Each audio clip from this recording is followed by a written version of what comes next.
and this absolutely, you follow this advice, this will put more money in your pocket. One thing I feel like I don't take enough time doing is just sitting back and tell you how much I enjoy this right now. Where does it say there's no parking? As you enter the city, there's signs that say there's no commercial vehicle parking.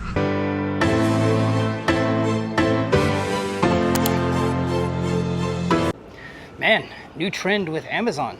If you're taken and empty and you set that pickup time for, to be some later time, and you show up early where they would used to just let you take that in the past, they now want to keep you here until your scheduled departure time. I guess they don't want us getting ahead of schedule too much. Maybe it's a new thing, maybe it's just a fluke, but that's what I'm finding out right now. I got an hour before I need to leave, and they got plenty of empties. These are all the empties over here in the 800s. But they want me to wait until my scheduled departure time to go. Got two ways to start this one out. I figured I can either tear them down to build them up, or build them up to tear them down. I'm gonna go with the tear you down first and then and build you back up. Not really, I mean, you see what I'm saying. One of these is gonna be good news, one of these is gonna be bad news. Let's start with the bad.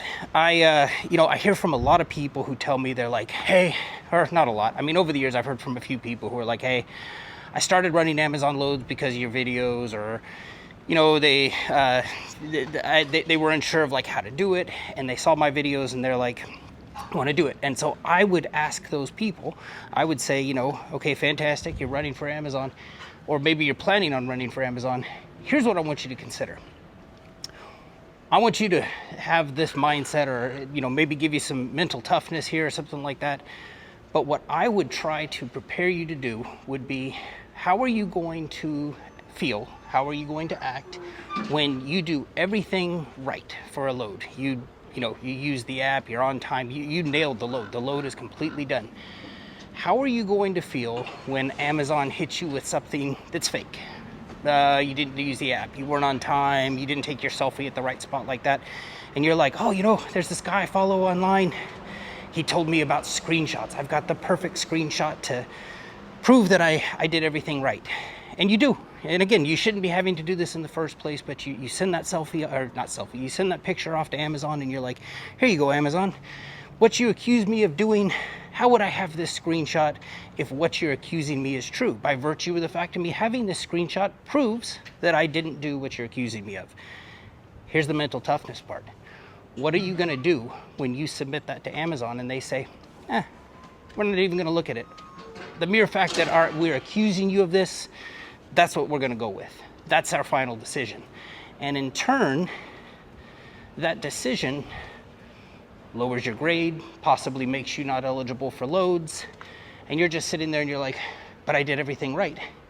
And I bring this up because I'm in a situation now, I'm not gonna rehash my whole China video. If you missed it, I'll put a link to it in here. But basically, I'm getting a little bit of heat from their selfie verification department telling me that I took my selfie in the wrong spot. And I did. The only place that, because somebody either left off a negative, cut off a digit, something like that, the Amazon GPS was expecting me at a farm in China, and that's the only place I could have taken this selfie at. Now, I more than explained and more than showed Amazon, this is why I did this. And they're just, and their response is, I don't even think they read what I sent, but their response is just, you failed. And they're harsh about it. They're like, if you continue to fail, it may affect your eligibility to get loads. And it's like, I'm kind of dealing with that, do you have the mental toughness to go on and something like that? It's complete BS. And, if Amazon terminates me from their program because I failed this selfie, okay, I mean, that's part of the reason why I like diversifying my trucking business, so that, in all honesty, Amazon is still a piece to my trucking business, but they're not my entire trucking business. And so I just kind of wanted to lead off with that, as far as if you watch me and you're thinking about running Amazon and you're only watching my good videos of going out, making money at night, and you're not watching the ones of, the app goes sideways, or, right now they're making a decision against me when it's still their fault, and they won't even entertain the idea of listening to me. And it's just kind of like, no, you failed the selfie thing because I wasn't in China type of thing. And yeah, that's the type of stuff, if you're planning, if my videos have inspired you to try or do Amazon Relay, I would be doing a disservice if I said you don't need to have this mental toughness when you start doing the job, because I'm not special. The fact that it happens to me, I can almost promise that it's going to happen to you. All right, enough tearing you down. Let's build you up. Let's end this on a positive note. They did get my trailer ready, by the way. Just connected it, just safety inspected it. Getting ready to head out of San 5, but here's the thing, and this absolutely, you follow this advice, this will put more money in your pocket. When occasionally Amazon will call you, I'll have the number come up on the screen. They have a, they'll occasionally call you, different ways to get loads. Sometimes, I mean, you'd be surprised. I know a bunch of people who work for Amazon, and Amazon calls them. Here's what I want you to get good at. Here's what I want you to do.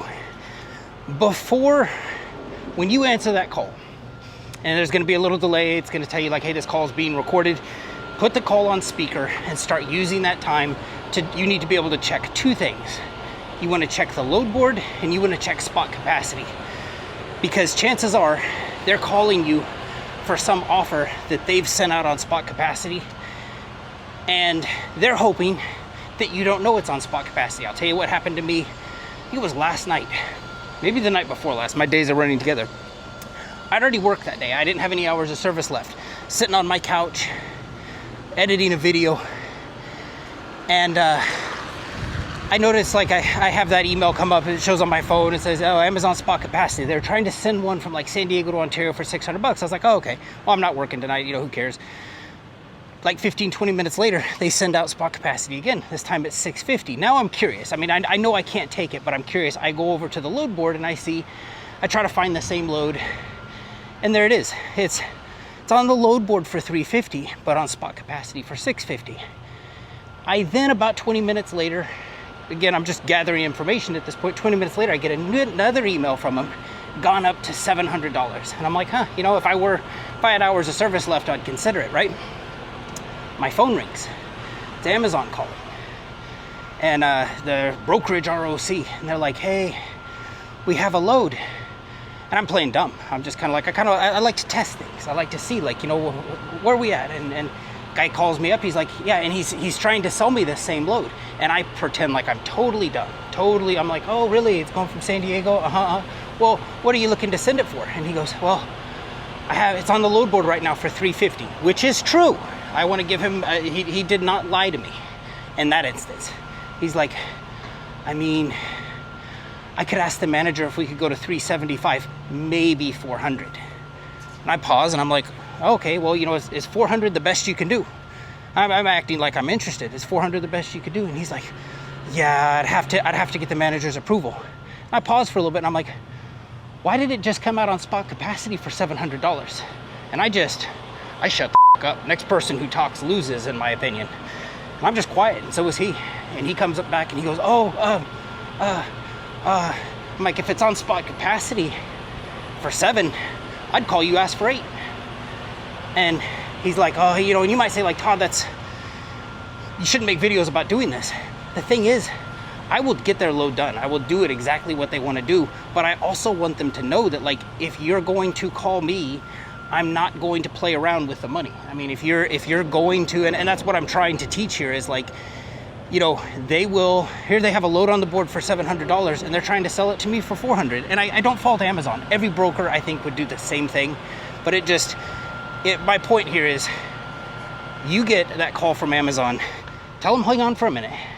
And learn how to check, get proficient at checking for those spot capacity emails and checking the load board, because you could be getting ready to sign up for something that you could get double the rate for if you have that information.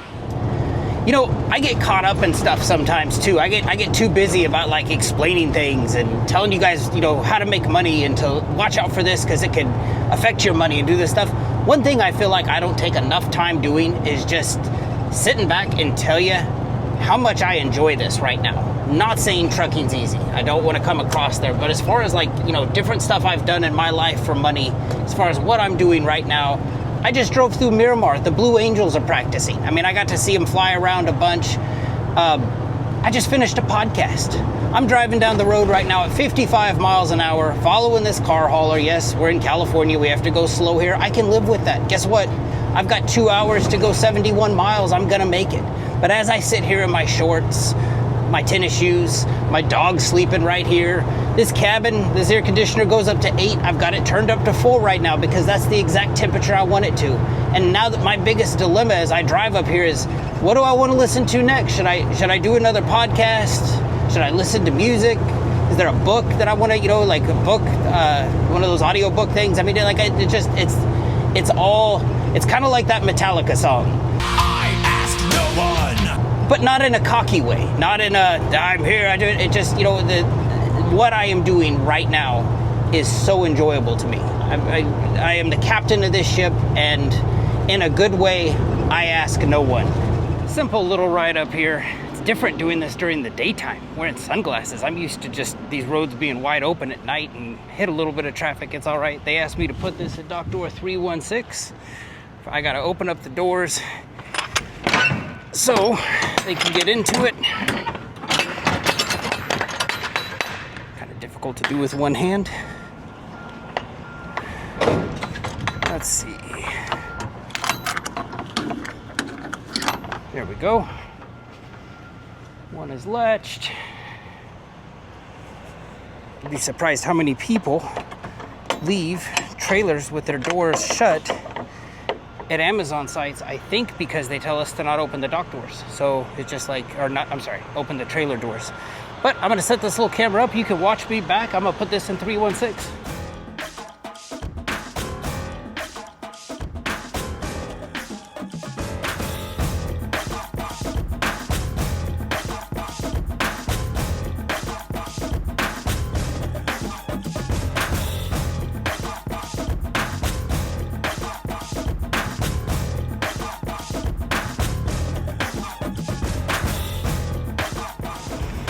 Yeah, it took one pull-up. What did they say in Cousin Vinny? My Cousin Vinny, this is dead on balls right. This will probably be one of the funniest things I've ever said on here, but did you know I'm a truck driver who actually hates traffic? And that kind of brings us to what we're doing right now. Up here in Perris, Moreno Valley area, traffic's just starting. I'm hesitant to book anything because even though it says it might be 12 miles away, those 12 miles might take like an hour and a half. So what am I doing? It's a wonderful breeze up here. Obviously the hair's down. Gonna go back into the truck, take the shoes off. I'm just out here walking Lou right now. We're gonna go get him some food and give him some water. What you doing, bud? What'd you find? He's upset with me. I just cleaned out his wrinkles. It's part of being our bulldog, buddy. But yeah, this is like, my hair's going crazy. This is what the next couple hours is gonna look like for us. I feel terrible. I was out there, I was getting Lou back in the truck and I'm like, why is he walking like that? Why is he walking like that? Irresponsible dog owner here. Look at the bottom of my shoe. It's full of goat horns. He came back in the truck, he's babying his paw and he had one stuck in his paw. So, I mean, just dumb shit, dog owner. I mean, who doesn't check that first? I feel bad because he's like all worked up now. He's fine, but I had to share that. I came back and I saw the bottom of my shoe and I damn near died. A few moments later.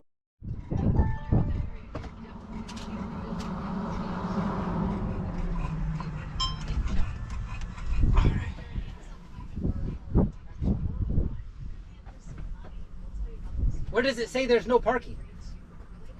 As you enter the city, there's signs that say there's no commercial vehicle parking. Are you Okay. able to leave right now? I can leave right now. Okay, then I'll print this as a warning. I appreciate that. And I'll save you the $100. I appreciate that. Where is there a good place to park? I mean, there's nowhere in the city. The only thing I can recommend is if you go back down to Ramona Expressway and you turn right, you go over the freeway, you're Okay. in the county line. That's the- There's a truck rest over there. Okay, but It's a truck rest, truck stop, it's a truck something, I don't know. okay. But you'll see the trucks lined up. There's a farmer boy, there's a dirt lot, there's a truck rest, a gas station. Right on. You'll see them. I appreciate this. All right, man, thank you. Not gonna lie, that kind of took me off my game a little bit. I was back there emailing, calling, watching, and you look out the window and there's some guy in a uniform. I'm like, hey, what's going on? He's like, giving you a ticket. And it's like, okay.